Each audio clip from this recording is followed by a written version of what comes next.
suspect numéro 1 dans cette affaire, tu en parlais, c'est Samuel Gonin. C'est dans la voiture qu'il conduisait qu'a été retrouvé l'ADN de la jeune fille, mais il n'a jamais pu être entendu par les enquêteurs. Il s'est suicidé le 10 juillet dernier. Charlotte, qui était cet homme? Eh bien, Samuel Gonin, c'était un père de famille de 43 ans, séparé de leur mère. Il vivait seul à Besançon, dans le Doubs. Samuel Gonin, il a exercé plusieurs métiers, dont enseignant en menuiserie dans un lycée.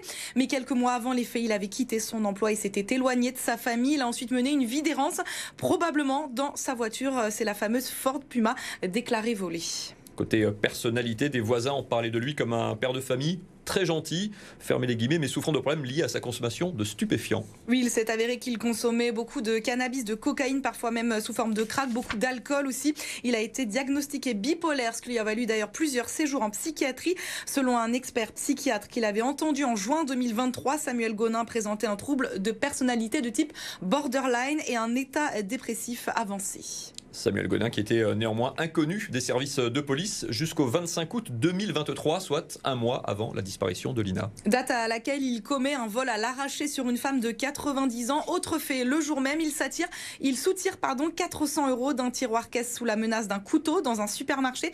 Il est filmé par des caméras mais n'est pas identifié tout de suite. Et puis Samuel Gonin ne s'est pas arrêté à ces deux délits. Une plainte a aussi été déposée pour des vols d'essence. Plusieurs fois, il s'est rendu dans la même station-service pour faire le plein de sa voiture sans payer avec une seule et même voiture, c'est la Ford Puma, un modèle de véhicule qui a très vite intéressé les enquêteurs dans la disparition de Nina. Merci beaucoup Charlotte. C'est donc dans cette voiture qu'avait été retrouvé l'ADN de la jeune fille, ainsi que son sac à main et différentes affaires personnelles dans la boîte à gants.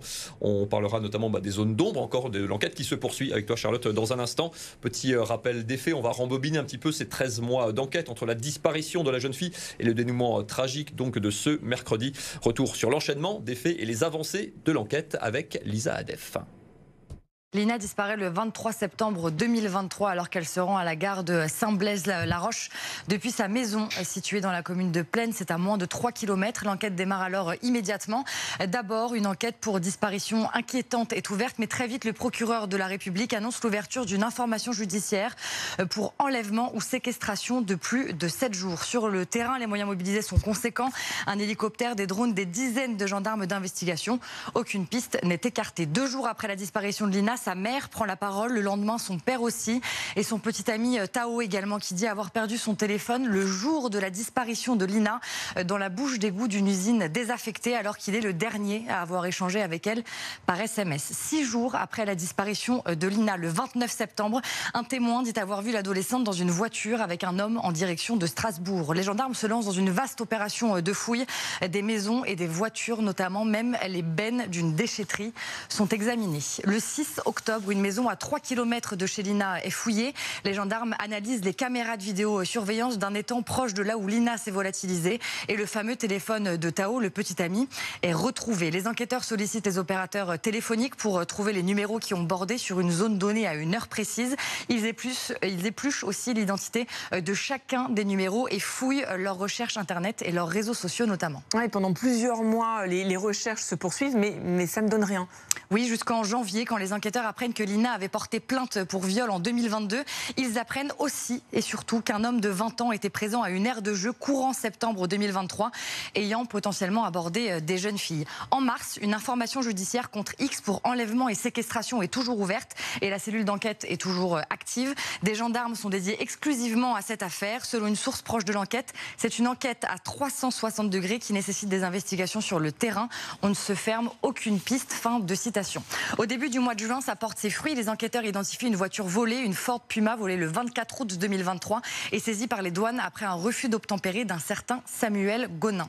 Au mois de juillet, la police scientifique transmet le résultat d'analyse de la voiture. Elle se trouvait sur le lieu de disparition de Lina. Dans la période où Lina a disparu, aucune trace de sang n'est détectée dans la voiture de Samuel Gonin, mais l'ADN de Lina y est retrouvé sur le siège arrière au niveau de la ceinture. Le sac à main est retrouvé dans la boîte à gants ainsi qu'un miroir, une coque de téléphone et des écouteurs.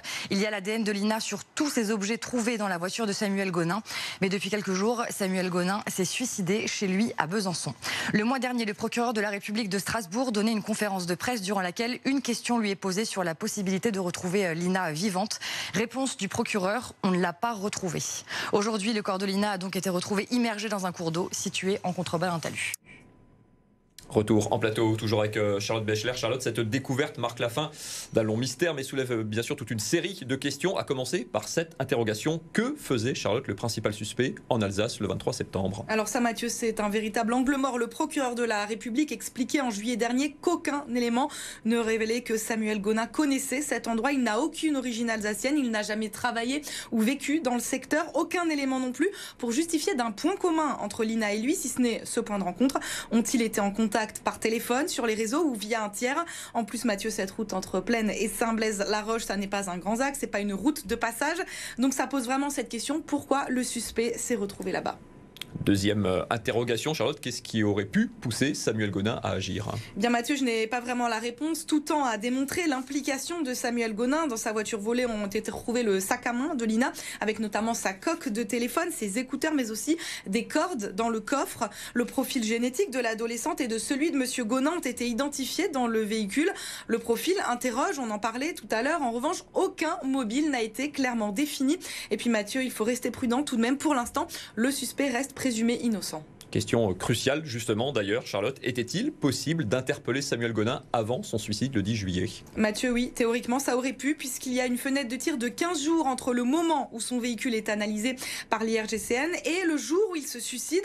On peut se demander si les résultats de ces analyses, qui restent complexes, étaient arrivés plus tôt dans ce laps de temps. Peut-être que les enquêteurs auraient interpellé Samuel Gonin encore vivant.